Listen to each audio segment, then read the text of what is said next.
Hey everyone, and welcome to this explainer on the absolutely profound, visceral connection between the acoustic signals of music and our brain's neuroplasticity. Today we're going to explore exactly how those organized sound waves pumping through your headphones are doing so much more than just entertaining you. They are actually interacting with your nervous system in real time, literally rewiring how your brain processes emotion, stress, and reward. It's fascinating stuff, so let's get into it. Let's start by grounding this in a feeling you've very likely experienced yourself. Have you ever been listening to a piece of music and right at the emotional peak of the song, you feel this sudden wave of tingling? Maybe a cold shiver travels rapidly right up your spine, or you suddenly get goosebumps all over your arms? Well, it's a universally shared human experience, but it's not just some poetic reaction to art. It is a highly specific, totally measurable biological event. Okay, let's dive into this. Section 1. The anatomy of a chill. That shiver you feel actually has a scientific name, frisson. It's an automatic, short-duration physiological response that's driven directly by your sympathetic nervous system.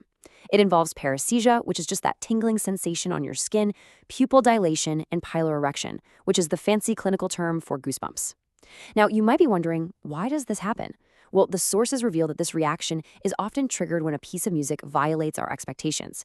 Think about when a song features sudden volume changes, unexpected modulations, or melodic appoggiaturas, which are essentially these tension-building grace notes. And fascinatingly, if you experience frisson frequently, it actually reveals something about your personality. Research shows this reaction is highly correlated with individuals who possess high trait openness. This means you're naturally drawn to new experiences, abstract ideas, and you possess a really deep capacity for emotional immersion. Moving on to Section 2, your brain on music. Let's look at how your brain predicts the beat.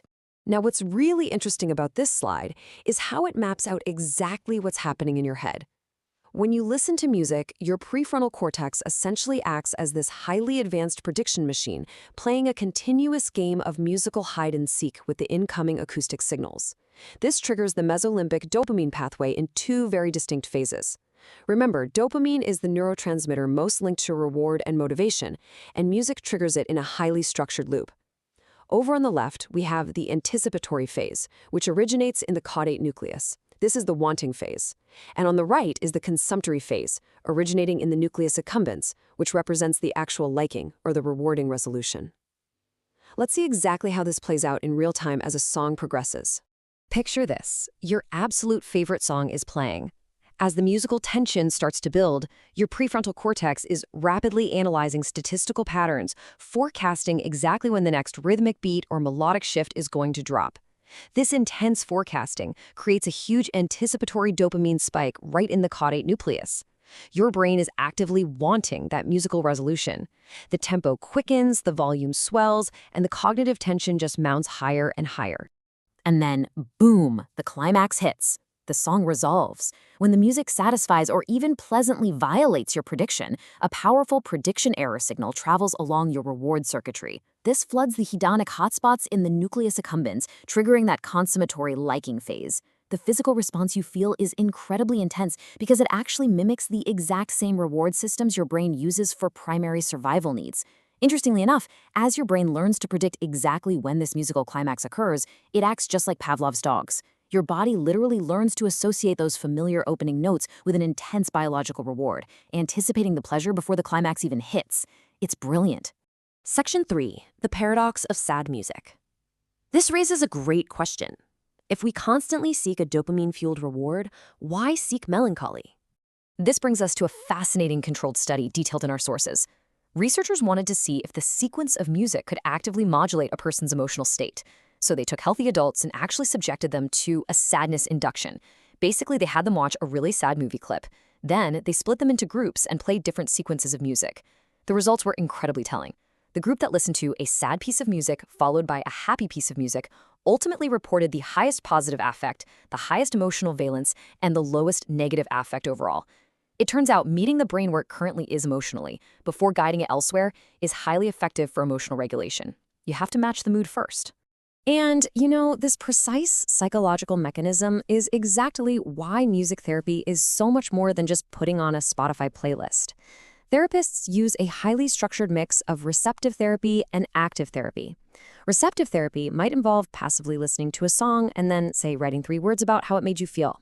Active therapy, on the other hand, might involve rhythmic drumming for emotional release or active songwriting to process difficult emotions.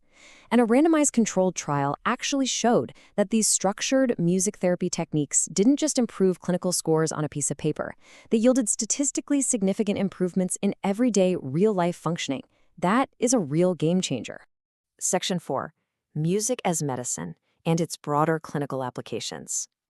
And this brilliantly illustrates the sheer scale of the evidence we have here. Across 51 different studies involving 3,276 adults, engaging in music therapy produced a measurable, medium reduction in anxiety with a specific effect size of 0.357. Why does this work so consistently? Simply put, because music therapy is physically rewiring the brain to release dopamine and serotonin. Now, if those neurochemicals sound familiar, it's because they are the exact same chemicals targeted by traditional prescription antidepressants. The acoustic signals are literally changing brain chemistry. And just to be totally clear, clinical music therapists aren't just guessing if this works based on vague feelings. They rely on hard, objective clinical data. During 45 to 60-minute sessions, therapists use structured, validated instruments like the Hamilton Depression Rating Scale or the Beck Depression Inventory to track measurable physiological and psychological progress. If a certain piece of music inadvertently triggers anxiety rather than calming it, the therapist notices immediately and pivots the intervention in real time. It's incredibly precise. Section 5, the ISO principle. This is a core strategy conceptualized way back in the 1940s, and it's something you can actually use yourself. So the crucial point is how you actually sequence your music to biohack your own nervous system. The ISO principle operates in 4 distinct steps. Step 1 is mood matching. If you're experiencing depression or anxiety, you do not start with relentlessly happy music. That just doesn't work. You start with music that reflects your current affect, perhaps a slow, minor key piece. Step 2 is physiological synchronization. Here, you match the music's tempo to your body. So if you have a racing heart from anxiety, you might pick a track at, say, 120 beats per minute to match that physiological state. Step 3 is the gradual transition. Over the course of about 20 to 30 minutes, you slowly adjust the tempo and rhythm. You smoothly descend from that 120 BPM down to a resting 60 BPM, letting your nervous system naturally follow the music's lead right into a state of relaxation. And finally, step 4 is the mood shift, where you utilize increasingly uplifting melodies or hopeful lyrics to actively pull your brain out of the negative affective state and into your desired emotional target. It's a structured journey. So we've seen how the prefrontal cortex anticipates the beat, how the nucleus accumbens rewards us with a massive surge of dopamine, and how carefully sequenced acoustic signals can actively reduce clinical anxiety and depression. You now have the exact blueprint for how music interfaces with your neurochemistry.